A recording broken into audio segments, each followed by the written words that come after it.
Are you thinking about getting a mortgage in Canada but are unsure of where to begin? Don't worry, you're not alone. Navigating the mortgage process can seem daunting, but once you break it down, it's not that complicated. In this video, I'm going to walk you through the basics of getting a mortgage, breaking down the key terms, mortgage types, and the steps you need to take to make an informed decision. But before we get into it, my name is Morgan Little. I'm a realtor here in Hamilton. Full disclosure, I am not a mortgage broker, but I work closely with some great ones who I've used personally myself. So if you're looking for any recommendations at all, feel free to book a call using the Calendly link in the description below, or just simply shoot me a text and I'm happy to connect you. Because as always, I recommend speaking to a mortgage broker as your very first step in the home buying process. They're an indispensable member of your team through this process. So, what is a mortgage? Basically, a mortgage is a loan to buy real estate, helping you spread the payments out over time so you can afford it. Obviously, I'm sure you're well aware that home prices, especially in Ontario, have risen dramatically over the last number of years. So getting a mortgage for most people is going to be a necessity to buy a home or an investment property. Some of you may remember that not too long ago, you could buy a house for under $100,000 in Ontario.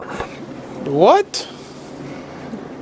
Bro, what are you talking about, man? But alas, those days are long gone. So if you're going to buy a property, chances are you will need a mortgage and a substantial one at that. And of course, you can continue to rent if that's what you've been doing up to this point. But I'm sure you've noticed that rents as well have increased quite a bit, up to the point where the cost gap between renting and paying off your landlord's mortgage versus owning your own property and building equity over time has become smaller and smaller. A lot of us don't necessarily think about our future and how one day we'll have to retire, dramatically reducing our income. And while you may have affordable rent now, renting comes with the insecurity of maybe having to give that place up if the landlord decides to sell or move in, or any number of factors where all of a sudden you'll have to start paying market rent, which is likely a lot higher than you're used to paying in the home that you may have been in for a number of years. In retirement, your housing costs are critical and can be a major factor determining your quality of life. And by the same token, having a large mortgage during your retirement years can add undue stress during a time when you're hopefully living your best life. So it's all the more reason to get into the market as early as you can so you can build up equity and have a safety net. So how do mortgages work? I've talked about this in the past where mortgages tend to be front-loaded, meaning that when you first start paying your mortgage, the majority of your payments are going towards interest with a smaller portion going towards the principal. And over time, that begins to shift where more of your payment will go towards paying down the principal, which is the actual amount that you originally borrowed, as you near the end of your amortization period. Now, what's an amortization period? Basically, that's just the total time you have to repay the mortgage. Now, this has traditionally been a 25-year period, but you may have heard that the government is making some changes allowing for 30-year amortization periods, which will lower your monthly payment, allowing some people who may have previously not been able to get into the market. But do keep in mind that because the life of your mortgage has been extended, you will end up paying more interest overall. Now, let's talk about the types of mortgages you can get. There are two main types, that being fixed and variable rate interest payments. Fixed is like it sounds, so that your payment is fixed. It's the same every single month for the length of your term, generally 5 years at a time, but those can be shorter. It's not like the US where you can get a 30-year mortgage that you pay the same rate, same payment for those 30 years. Here in Canada, our terms tend to be 1, 2, 3, 4, 5 years. Fixed rates are dictated by the bond market. I won't go into the weeds on this, but just so you know that there's a difference between fixed rates and variable rates that are dictated by the Bank of Canada interest rate announcements that you probably hear so much in the headlines. So when you do see that, you'll know now that that's having a direct impact on variable rate mortgage holders. And so these variable rates can change with the Bank of Canada. You may have guessed it, your monthly payments can fluctuate as well. But even within variable rate mortgages, you can have fixed or adjustable payments. As many people found out in recent years, in a rising interest rate environment like the one we witnessed post-COVID, a variable rate mortgage with a fixed payment can be a dangerous thing, where you can hit a trigger rate, meaning that your entire payment is going towards interest, and then at that point doesn't even cover all of the interest.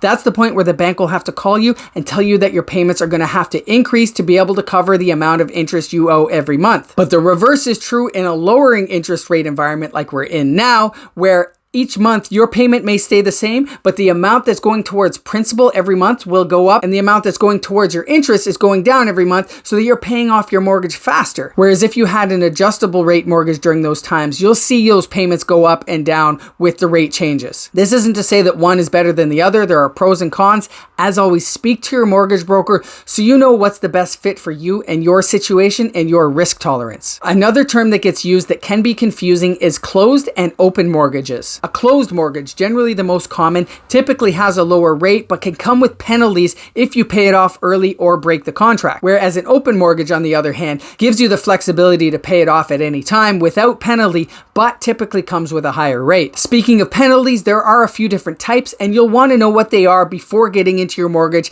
especially if you plan on trying to pay down your mortgage before the length of your term. There can be a 3-month penalty, which you'll likely find with a variable rate mortgage. But with a closed term fixed rate mortgage, you could be looking at that 3-month penalty or an interest rate differential penalty, whichever is greater. Which means if there's a difference between the rate you're paying and the prevailing rate that the bank or lender could get now, you could potentially be responsible for the difference, which could be major. There could also be some sort of flat fee penalties attached to your mortgage, so as always, speak to your mortgage broker. Also, there are mortgage calculators available online that allow you to play with different numbers to see where you stand. I'll put a link to one in the description below. Now, what are prepayment privileges? Many mortgages allow you to pay off extra amounts either as a lump sum or by increasing your regular payments. This helps you pay down your mortgage faster and helps you save on interest. For some people, this can give them real peace of mind that they're going to have less debt for less time. Whereas an investor who may be more comfortable with holding debt on an asset while they gain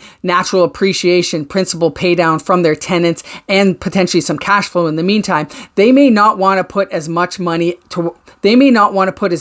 towards mortgage payments during that period. Just know there are different options out there depending on your mortgage conditions. You may have heard of mortgage insurance, but what is that all about? Basically, if you're buying a house with less than 20% down, you will be required to have mortgage insurance. This is designed to protect the lender in case you default on your loan. While it is an added cost for buyers, it allows the lender to see the loan as less risky and potentially getting you a lower rate. This amount generally isn't paid up front, but is tacked onto your total mortgage, allowing you to pay it off over time.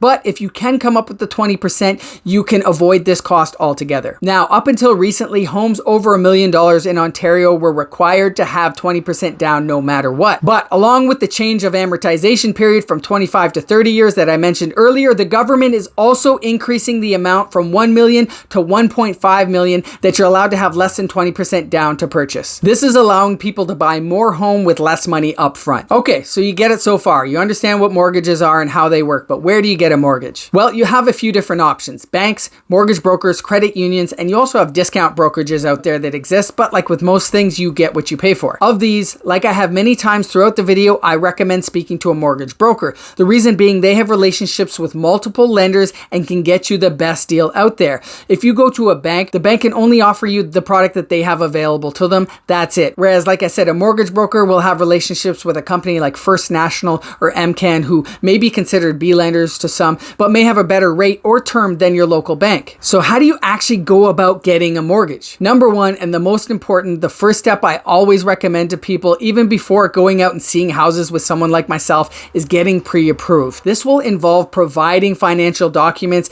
including your income, pay stubs, credit, and proof of down payment. This step is so important because it will give you a clear idea of how much you can actually borrow, therefore informing you of how much house you can be looking at when you do go out into the market with your realtor. Remember, a pre-approval is not a guarantee, but it is a great starting point. As a general rule, I'd never recommend going to your absolute max of your pre-approval when shopping for a house. This is your maximum, remember that, but please do that before we start with number 2, which is house hunting. And most people start this online, but even while you're doing this, you should be speaking to realtors to find one that's a good fit for you. If you're at this stage, I'm happy to chat. Feel free to book a call using the Calendly link or shoot me a text and we can see if we're a good fit. This is the fun part. Number 3 is submitting an offer. Once you find a property you love, you'll submit an offer, fulfill any conditions that you may have had in that offer, namely financing or inspection, and at that point, you'll start going through the mortgage process. Number 4 is finalizing your mortgage. During this step, your lender will start reviewing your documents that I mentioned, your income, your proof of down payment,